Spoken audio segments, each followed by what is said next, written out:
Sheikh Abdullah Molla school and college কর্তৃক আয়োজিত online ক্লাসে সবাইকে জানাচ্ছি উষ্ণ অভিনন্দন। সেই সাথে আরেকটু জানিয়ে নিই, যেহেতু এখন 2021 সাল নতুন বছর, ও শিক্ষার্থীরা তোমাদেরকে জানাচ্ছি নতুন বছরে উষ্ণ অভিনন্দন।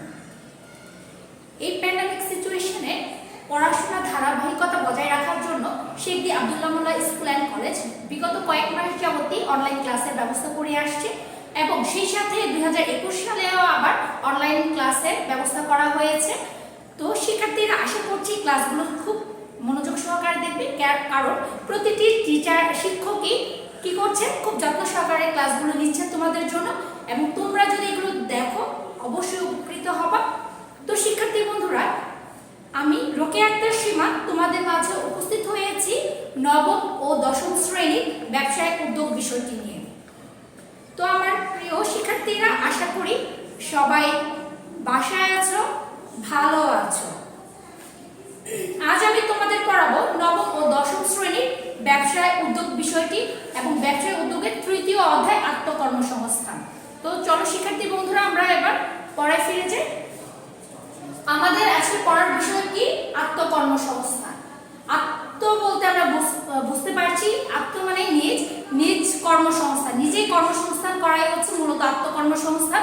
2000 আদমশুমারি ও গৃহ গণনা 2011 অনুযায়ী 2012 সালের 16 জুলাই বাংলাদেশের পরিমিত লোক সংখ্যা ছিল 15,25,18,015 জন।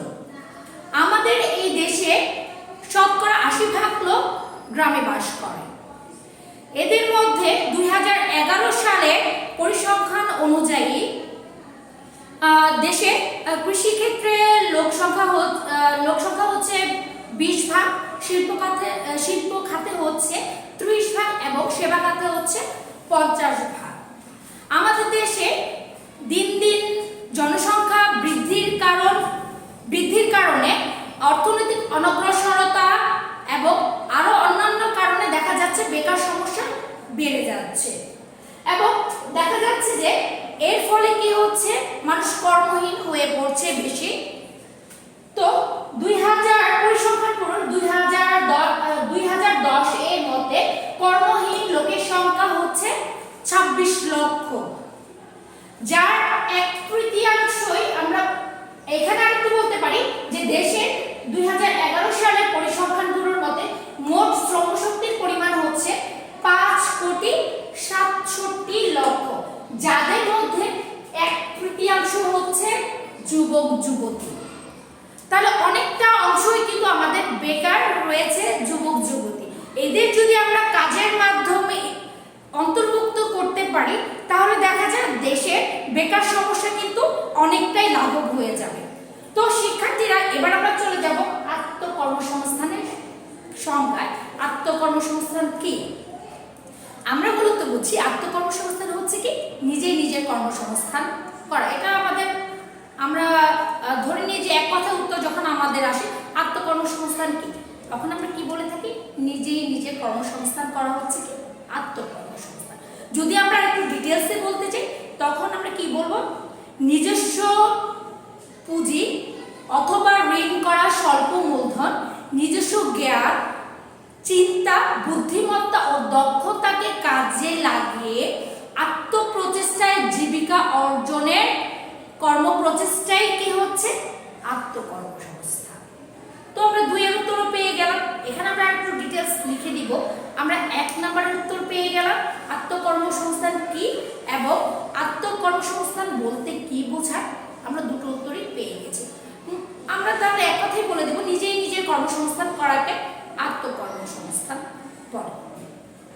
আমাদের দেশে শিক্ষার্থীরা, আমাদের দেশে যেহেতু 80% লোক গ্রামে বাস করে, বিশেষত একটি সময়ে গ্রামেই লোক বেশি বাস করত, কিন্তু এখন কাজের সন্ধানে বিভিন্ন পারিপার্শ্বিক সমস্যার কারণে মানুষ কি করছে? শহরমুখী হয়ে যাচ্ছে, যার ফলে একটা সময় গ্রামে গেলে দেখা যেত অনেক মানুষের সমাগম, কিন্তু এখন রিসেন্টলি তোমরা একটু খেয়াল করে দেখবে শিক্ষার্থীরা, গ্রামে কিন্তু খুব একটা মানুষের সমাগম এখন আগের মতো দেখা যাচ্ছে না। তো যাই হোক না কেন, কেন্দ্রিক হতে পারলে প্রতিটি মানুষের, আমরা যেমন চাকরির ক্ষেত্রে দেখা যায় সরকারি চাকরি বা বেসরকারি চাকরি, সব ধরনের চাকরির পিছিয়ে হন্যে হয়ে ঘুরছে। আর যেখানে সরকারি চাকরি মানে সোনার হরিণ, সেখানে দেখা যায় একটা সময় বা একটা বয়স আমরা কি করছি, চাকরির পিছিয়ে দৌড়াতে দৌড়াতে সময়টা নষ্ট করে ফেলছি। কিন্তু আমাদের যদি আত্মকর্মসংস্থান কেন্দ্রিক মনোভাব আমাদের ভিতরে গড়ে তুলতে পারি, তাহলে একটা সময় পরে দেখা যাবে বাংলাদেশের বেকার সমস্যাই থাকবে না, অনেকটাই লাঘব হয়ে যাবে। কিন্তু আসলে ওই ধরনের সচেতনতা বা কনসাস আমাদের মধ্যে এখনো আসেনি। ওই ধরনের সচেতনতা আমাদের কি করতে হবে, উদ্বুদ্ধ করতে হবে, প্রতিটি মানুষের মধ্যে তা ছড়িয়ে দিতে হবে যে না, আমরা চাকরির পিছিয়ে দৌড়াবো না, আমরা কি করব, আত্মকর্মসংস্থানমূলক কাজে উদ্বুদ্ধ করব নিজেদেরকে। তো শিক্ষার্থীরা চলো এবার আমরা চলে যাই আত্মকর্মসংস্থান, আমরা পেয়ে গেলাম আত্মকর্মসংস্থান কি। এবার আমরা চলে যাচ্ছি আত্মকর্মসংস্থানের প্রয়োজনীয়তা। কেন আত্মকর্মসংস্থান প্রয়োজন পড়ে? আমি কিছুক্ষণ আগেই বলেছি যে আত্মকর্মসংস্থান কেন প্রয়োজন। আমাদের বিভিন্ন ধরনের নিজেকে নতুনভাবে জানা, নিজেকে সবার কাছে পরিচিত করার জন্য, নিজেকে বড় একজন কিছুতে উদ্বুদ্ধ করার জন্য, বড় একটা কর্মসংস্থানে অ্যাড করার জন্য আত্মকর্মসংস্থানের প্রয়োজন। আমি আমার নিজের পরিচয় নিজেই গড়ে তুলব, এটাই হচ্ছে আত্মকর্মসংস্থানের প্রয়োজনীয়তা। কারণ আমরা আজ প্রায় বিভিন্ন জায়গায় খবর বা বিভিন্ন ফেসবুক, বিভিন্ন সামাজিক যোগাযোগের খবর পাচ্ছি, অনেক নারীরা এখন কি করছে, উদ্যোক্তা হয়ে গেছে, উদ্যোক্তা হয়ে নিজেই নিজের পরিচয় সৃষ্টি করছে, যার ফলে সে কিন্তু সমাজে নতুনভাবে পরিচিত হতে পারছে। তো আত্মকর্মসংস্থানের প্রয়োজনীয়তা প্রথম হচ্ছে আত্মকর্মসংস্থানকে মূলত 3 ভাগে ভাগ করা যাচ্ছে। তাহলে কয় ভাগে ভাগ করা যাচ্ছে আত্মকর্মসংস্থানকে? 3 ভাগে। এখানে প্রথমত আমরা বলতে পারি মজুরি ও বেতন ভিত্তিক চাকরি। মজুরি ও বেতন ভিত্তিক আমরা নরমালি চাকরিগুলোকে বুঝে থাকি, বা মজুরি কোনো শ্রমজীবী পেশা। এরপরে আমরা চলে যাব 2 নাম্বার, 3 ভাগের মধ্যে 1 ভাগ হচ্ছে বেতন ও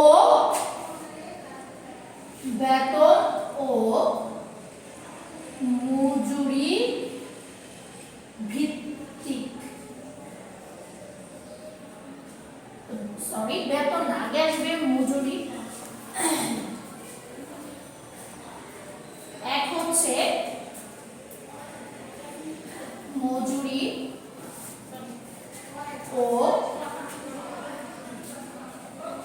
বেতন ভিত্তিক পেশা,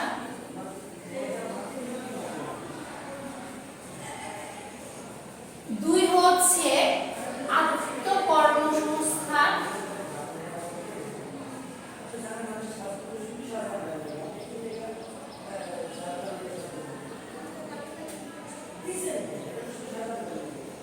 3 হচ্ছে ব্যবসা। তাহলে শিক্ষার্থীরা কর্মসংস্থানকে কয় ভাগে ভাগ করা যাচ্ছে? 3 ভাগে। কি কি? মজুরি ও বেতন ভিত্তিক পেশা, 2 হচ্ছে আত্মকর্মসংস্থান, 3 হচ্ছে ব্যবসা। এবার আমরা চলে যাব আত্মকর্মসংস্থানের উৎস। আত্মকর্মসংস্থানের উৎস কয়টি? 2টি। কি কি? এক হচ্ছে সরকারি ও 2 হচ্ছে বেসরকারি চাকরি। এক সরকারি চাকরি, 2 হচ্ছে কি বেসরকারি প্রতিষ্ঠান বা বেসরকারি কোনো চাকরি। তাহলে আমরা কি করছি, একটা শ্রম শক্তি বা এক ধরনের মানুষ আছে শুধু চাকরির পিছনে কি করছি, আমরা হন্যে হয়ে ঘুরছি, যার ফলে কি হচ্ছে, এই এক সাইড দিয়ে চাকরির পিছনে ঘুরতে ঘুরতে আমাদের বয়স চলে যাচ্ছে এবং বেকার সমস্যা বৃদ্ধি পাচ্ছে। দ্বিতীয়ত এই সরকারি ও বেসরকারি চাকরির কিন্তু দেখা যায় কর্মসংস্থানের পরিমাণ বা পরিসর সীমিত থাকে, যার ফলে বেকার সমস্যা দিন দিন বৃদ্ধি পাচ্ছে। এবার আমরা চলে যাচ্ছি আরেকটি প্রয়োজনীয়তা, অন্যান্য পেশায় আয়ের সম্ভাবনা সীমিত। দেখা যায় আমি যদি চাকরি করি, বা যে সরকারি হোক আর বেসরকারি চাকরি হোক, একটা সময় একটা নির্দিষ্ট মাসের পর কিন্তু আমার টাকাটা আলটিমেটলি ওই নির্দিষ্ট একটি পরিমাণেই আসবে। যদি আমি 10,000 টাকা স্যালারি পাই, ওই 10,000 টাকার মধ্যেই কি আমার ইনভলভ হয়ে থাকতে হবে, অন্তর্ভুক্ত হয়ে থাকতে হবে। তো দেখা যায় এই ক্ষেত্রে দেখা যাচ্ছে আত্মকর্ম অন্যান্য পেশা যেমন আয়ের সম্ভাবনা সীমিত, বা যে কোনো চাকরির ক্ষেত্রেই হয় আয়ের সম্ভাবনাটা একটু সীমিত থাকে, মাস শেষে সে একটা অ্যামাউন্টই পাবো আমরা। কিন্তু আত্মকর্মসংস্থানের বেলায় দেখা যাচ্ছে আমি যদি নিজে কোনো কাজে করে সফলতা অর্জন করতে পারি, একটা সময় পরে দেখা যাবে যে আমার প্রাথমিক দিকে যদি আয়ের সম্ভাবনা, আয়ের পরিমাণ সীমিত থাকে, একটা সময় পরে কিন্তু আমি এইখান থেকে বা আমার এই আত্মকেন্দ্রিক ব্যবসা থেকে একটা নির্দিষ্ট সময় পরে কিন্তু আমি প্রচুর পরিমাণে আয় করতে পারবো, মানে আমার আয়ের পরিমাণ অসীম থাকবে। এরপর আমরা চলে যাব বর্তমানে আত্মকর্মসংস্থানের আওতা ব্যাপকভাবে বৃদ্ধি পেয়েছে। বর্তমানে দেখা যাচ্ছে আত্মকর্মসংস্থানের আওতা কি ব্যাপকভাবে বৃদ্ধি পাচ্ছে, কারণ এর মূলত কারণটা হচ্ছে মানুষ চাকরির পিছিয়ে একসময় মনে হয়ে ঘুরতে ঘুরতে এখন আমাদের যে যুবকরা আছে পড়াশোনা শেষ করে তারা দেখছে না আমি চাকরির পিছিয়ে ঘুরলে তো আমার সময়টা চলে যাচ্ছে, আমি নিজেই কিছু করার চেষ্টা করি। এবং এর ফলে দেখা যাচ্ছে এই ব্যাপক জনসংখ্যা মানে আওতা ব্যাপকভাবে বৃদ্ধি পাওয়ার কারণে কি হচ্ছে, সামাজিক মর্যাদাও কিন্তু দিন দিন বৃদ্ধি পাচ্ছে। আত্মকর্মসংস্থানকারীরা বা আত্মকর্মসংস্থান কেন্দ্রিক ব্যবসা প্রতিষ্ঠান কিন্তু একসময় সামাজিক মর্যাদা দেওয়া হতো না, কিন্তু এখন কিন্তু এর গুরুত্ব এবং মর্যাদা দিন দিন বৃদ্ধি পাচ্ছে। এবার আমরা চলে যাচ্ছি আরেকটা প্রয়োজনীয়তা। আত্মকর্মসংস্থানের সবচেয়ে বড় মূলধন হচ্ছে নিজের দক্ষতা।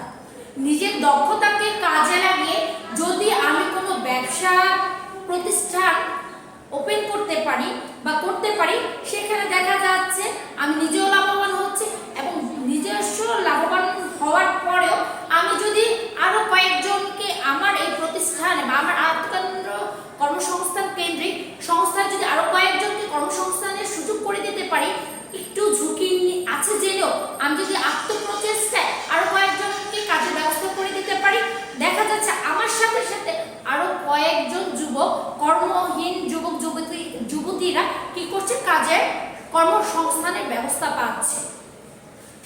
তো এই হলো আমার আত্মকর্মসংস্থানের সবচেয়ে বড় মূলধন। তাহলে আমাদের কি নিজের দক্ষতা। এবার আমরা আরেকটি প্রয়োজনীয়তায় চলে যাব। আত্মকর্মসংস্থান একটি কি স্বাধীন পেশা। আমরা নরমালি জানি কি শিক্ষার্থীরা যে কোনো চাকরিতে কি পরের অধীনে, আমি একটু দেরি করে যাব বা আমার কোনো সমস্যা হচ্ছে, তারা কিন্তু কি করবে, প্রতিষ্ঠান কিন্তু আমাকে ছাড় দিচ্ছে না। সেক্ষেত্রে আত্মকর্মসংস্থান স্বাধীন পেশা এই কারণে আমি চাইলেই কিন্তু আমার নিজের ইচ্ছে মতো আমার প্রতিষ্ঠানটাকে বা আমার উদ্যোগ নিয়ে যে কাজগুলো করছি আমি ইচ্ছে করলে এটার পরিসরটাকে বৃদ্ধি করতে পারছি, ইচ্ছে করলে আমি আরো 5 জনকে এখানে কর্মসংস্থানের ব্যবস্থা করতে পারছি। আমার যখন যেভাবে ইচ্ছে আমি সেভাবেই কি কাজগুলোকে গুছিয়ে করতে পারছি। আমার ইচ্ছে মতো আমি সব, মোট কথা আমার ইচ্ছে মতো আমি সব কাজগুলোকে করতে পারছি। তো এজন্য বলা হয়েছে যে আত্মকর্মসংস্থান একটি কি স্বাধীন পেশা। এই স্বাধীন পেশা হচ্ছে, এবং সেই সাথে যেহেতু আত্মকর্মসংস্থান আমরা কি করি, নিজস্ব জায়গায়, বেশিরভাগ আমাদের জায়গা যদি থাকে বা কিছু অনেক সময় লিজ নিয়েও আমরা করে থাকি বিভিন্ন আত্মকর্মসংস্থান কেন্দ্রিক কাজগুলো, ঠিক আছে, সেটা হাঁস মুরগি পালন হতে পারে, এনিহাউ যে কোনো ব্যবসায় হতে পারে। যেহেতু আমাদের নিজস্ব জায়গায় বা আওতার মধ্যে আমরা এটা বৃদ্ধি করে থাকি বা করে থাকি, যার ফলে এখানে কিন্তু আমার খরচের পরিমাণটা কমে যাচ্ছে বা কম হচ্ছে। এবার আমরা চলে যাব আরেকটি প্রয়োজনীয়তা, সেটা হচ্ছে আত্মকর্মসংস্থানের মানসিকতা যুব সমাজকে দেশপ্রেমে উদ্বুদ্ধ করবে। তার মানে কি, আমি যখন কাজের পিছনে মনে হয়ে ঘুরতে আমাদের যুবক সমাজরা বা যুবতীরা আমরা কি করছি, পড়াশোনা শেষে চাকরির পিছনে যখন হন্যে হয়ে ঘুরতে ঘুরতে একটা সময় কি হতাশ হয়ে যাচ্ছে, ফ্রাস্ট্রেশনে চলে যায়, একদম হতাশায় চলে যায়, যেখানে আমাদের কি হতাশায় পুরো আমরা ডুবে যাচ্ছি। আমরা একসময় হতাশ হয়ে এমন একটা অবস্থায় চলে যাচ্ছি না আমার দ্বারা কিচ্ছু হবে না, আমি কিছুই করতে পারবো না। ঠিক এমন একটা অবস্থায় চলে যখন যাই, তখন আমাদের এই আত্মকর্মসংস্থান কি করছে, মানসিকতা আমাদেরকে দেশপ্রেমে উদ্বুদ্ধ করছে। কিভাবে, আমি অনেকে আছে পড়াশোনা করে গ্রামে চলে বিদেশ চলে যাচ্ছে, বহিরাগত দেশে গিয়ে নিজের পড়াশোনাটা ওখানে ডেভেলপ করছে, কিন্তু আমাদের বাংলাদেশে কিন্তু আসলেভাবে কিছু করা হচ্ছে না। তো আমি যদি পড়াশোনা করে আমার নিজের দেশে আমি নিজেই কিছু করার চেষ্টা করি, সেখানে কি হচ্ছে, আমাদের দেশপ্রেম, এই আত্মকর্মসংস্থানের মাধ্যমে কি করছি, দেশেই থেকে যাচ্ছি, দেশেই কিছু করার চেষ্টা করছি, এখানে আমার কি দেশপ্রেমটা ফুটে ওঠে। তো শিক্ষার্থীরা এরপর আমরা চলে যাব আরেকটি পয়েন্টে। তাহলে এর আগে আমি একটু বলে দিই, যেহেতু আত্মকর্মসংস্থান মানসিকতা যুব সমাজকে দেশপ্রেম উদ্বুদ্ধ করে, এটার দ্বারা আরো 10 জন কি হচ্ছে দেখে এটার প্রতি আকৃষ্ট হচ্ছে এবং এই পেশায়, এই আত্মকর্মসংস্থান কেন্দ্রিক ব্যবসায় নিজেকে নিয়োজিত করছে এবং একটা সময় পরে বড় উদ্যোক্তা হয়ে সমাজে বা দেশে কি করছে, মুখ উজ্জ্বল করছে। আমাদের আরেকটি প্রয়োজনীয়তা হচ্ছে আত্মকর্মসংস্থানের মাধ্যমে শহরমুখী জনস্রোত নিয়ন্ত্রণ করা যায়। গ্রামের বেশিরভাগ যুবক যুবতীরা পড়াশোনা করে ঢাকায় চলে আসে চাকরির খোঁজে। আমরা যদি আত্মকর্মসংস্থানের মাধ্যমে গ্রামে বসে কিছু করার চেষ্টা করি, তাহলে কি হবে, গ্রামের ছেলে মেয়েরা আর কি করবে, গ্রাম ছেড়ে কিন্তু শহরমুখী হবে না, চাকরির জন্য হন্যে হয়ে ঘুরবে না, আর ওইখানে বসে কিছু না কিছু করার চেষ্টা করবে। যার ফলে এখানে বলা হচ্ছে আত্মকর্মসংস্থানের মাধ্যমে শহরমুখী জনস্রোত কি হচ্ছে, নিয়ন্ত্রণ করা যাচ্ছে এবং সবাইকে কি করা হচ্ছে, গ্রামমুখী করা হচ্ছে। যার ফলে একটা সময় পর আমরা আশা রাখি, একটা সময় পর অবশ্যই এই ধারাবাহিকতাগুলো যদি বজায় থাকে, তাহলে আমরা দেখব একটা সময় পরে দেখা যাবে কি শহরমুখী আর ছেলেমেয়েরা হচ্ছে না, তারা গ্রামে বসেই নিজেকেই নতুনভাবে প্রতিষ্ঠিত করার চেষ্টা করছে জনসমাজে, দেশের কাছে। আমাদের আরেকটি প্রয়োজনীয়তা হচ্ছে বয়স কোনো সমস্যা না। আত্মকর্মসংস্থানের ক্ষেত্রে কি হচ্ছে, বয়সটা আমার ডাজ নট ম্যাটার। এখানে বয়সটা আমাদের কোনো সমস্যাই নেই, আমি যে কোনো বয়সে এই ধরনের কাজগুলো করতে পারি। চাকরির ক্ষেত্রে যেমন একটা নির্দিষ্ট লিমিটেশন থাকে যে এই বয়সের মধ্যে আমার কি চাকরি পেতে হবে এবং একটা নির্দিষ্ট লিমিট শেষে কিন্তু আমার চাকরি থেকে রিটায়ারমেন্টে যেতে হবে। তো আমার আত্মকর্মসংস্থান কেন্দ্রিক ব্যবসায় কিন্তু এই ধরনের কোনো সমস্যাই থাকে না, যার ফলে আত্মকর্মসংস্থানের ক্ষেত্রে কিন্তু বয়সটা আমাদের কোনো সমস্যাই করে না, বয়সটা কোনো বিষয় না। তো এই হচ্ছে আত্মকর্মসংস্থানের নরমালি কি প্রয়োজনীয়তাগুলো। তো শিক্ষার্থী বন্ধুরা, আমি আশা করছি তোমরা খুব ইজিলি ব্যাপারগুলো বুঝতে পেরেছো।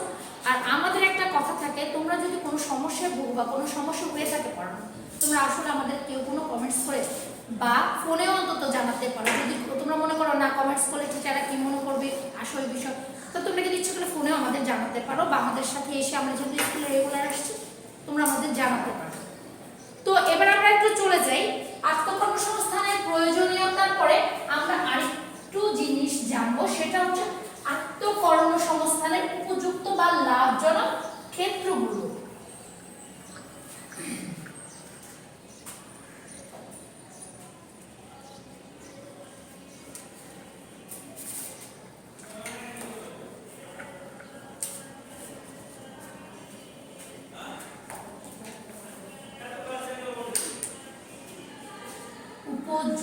আত্মকর্মসংস্থানের উপযুক্ত ও লাভজনক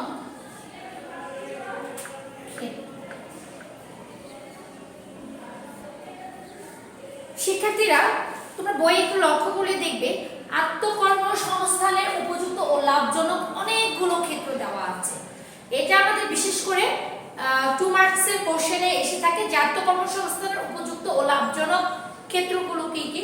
সেটা টেইলারিং হতে পারে, মৎস্য চাষ হতে পারে, হাঁস মুরগি পালন হতে পারে, বিভিন্ন ধরনের বুটিক হাউস দিতে পারি, বিভিন্ন ধরনের চিপসের কারখানা করতে পারি, এনি হাউ অনেক ধরনের, মানে বলে শেষ করা যাবে না, অনেক ধরনের উপযুক্ত এবং লাভজনক ক্ষেত্র বইয়ের মধ্যে একটু লক্ষ্য করলেই দেখবে যে দেওয়া আছে।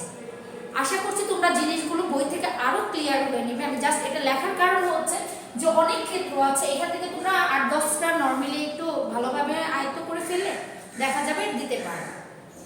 তো শিক্ষার্থী বন্ধুরা, এই ছিল আজকে আমার আলোচনার বিষয়। আশা করছি বুঝতে পেরেছো। আর আমি তো কিছুক্ষণ আগেই বলে দিয়েছি, যদি কোনো সমস্যা থেকে থাকে আমাদের সাথে অবশ্যই যোগাযোগ করবে অথবা কমেন্টস করে জানাবে। তো আবারও শিক্ষার্থীরা, পরিশেষে আমি শেখ দি Abdullah Molla school and college পরিবারের সবাইকে নতুন বছরের উষ্ণ অভিনন্দন, এবং সেই সাথে আমাদের এই অনলাইন ক্লাসগুলো ব্যবস্থা করে দেওয়ার জন্য আমাদের স্কুলে প্রধান শিক্ষক জনাব আবুল কাশেম স্যার এবং সহকারী প্রধান শিক্ষক জনাব শাহানা ম্যাডামকে ধন্যবাদ জ্ঞাপন করছি আমাদের সব শিক্ষকের পক্ষ থেকে, এবং সবাইকে নতুন বছরের উষ্ণ শুভেচ্ছা দিয়ে আজ এই পর্যন্তই। সবাই খুব ভালো থেকো। আল্লাহ হাফেজ।